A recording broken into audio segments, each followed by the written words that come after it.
নমস্কার, আমি সুমন্ত। চোখ রাখবো এই মুহূর্তের গুরুত্বপূর্ণ খবরগুলোর দিকে।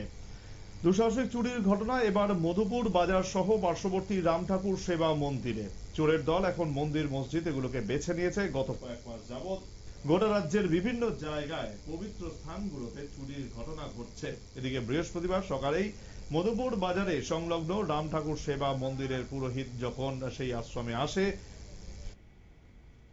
সেই সময় এই চুরির ঘটনা বেশি করে হয় এবং তখনই জানা যায় যে প্রণামী বাক্স ভেঙে সম্পূর্ণ টাকা চুরি করে নিয়ে গেছে তারা। এবং শুধু তাই নয়, আশ্রমের মধ্যে থাকা একটি আলমারি সেটাও ভেঙে সেখান থেকে পিতলের থালা, গ্লাস সমস্ত কিছু তারা নিয়ে চলে গেছে। এদিকে আশ্রম কমিটির সম্পাদক সকালবেলা খবর পেয়ে দ্রুত সেখানে ছুটে যান এবং দেখতে পান যে আশ্রমের ঘরের দুই দিকের টিন ধারালো অস্ত্র দিয়ে কেটে চোরের দল সেখান দিয়ে প্রবেশ করে এই গোটা চুরির ঘটনা সংগঠিত করেছে।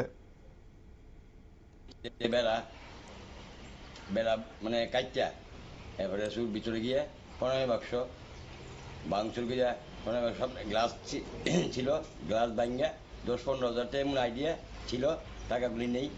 এবং গডরেজে তালা ভেঙে পিতলের থাল, গ্লাস পূজার যে লাগে এই জিনিসটিও নেই।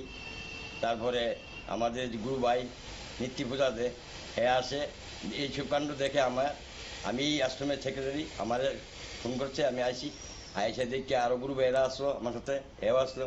এবার আমরা পিএসে গিয়েছি মধুপুর থানার বসে আয়া সব দেখিয়া লেখা টেখা রয়ে গেছে।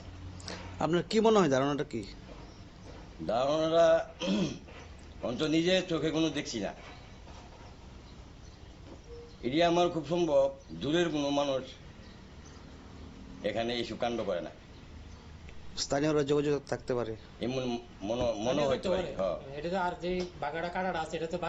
একদম ছোট ছোট বাচ্চা ঢুকতে পারে এমন ভাবে কাটা হয়েছে বেড়াটা।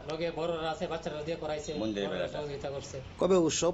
উৎসব হলো 23-24 এই চলতি মাসের 23 তারিখ অধিবাস গঙ্গায়ন, আর 24 তারিখ উদয়ষ্ট হরিনাম সংকীর্তন। এর আগে শুরু হয়েছিল এখানে? এর আগে আরো একবার হয়ে গেছে। 2-3 বছর আগে হয়েছিল। এটা প্রণামী বাক্স নিয়েছিল, এটাও পাওয়া গেছে। শুনতে পেলেন যে প্রায় 10,000 টাকার মতন নগদ টাকা একেবারে চুরি গেছে এবং তার পাশাপাশি অন্যান্য বিভিন্ন সামগ্রী যেমন পিতলের থালা, গ্লাস ইত্যাদিও কিন্তু চুরি করে নিয়ে গেছে। গোটা ঘটনা তদন্তে নেমেছে পুলিশ। সময় একটা বিরতির, সঙ্গে থাকুন।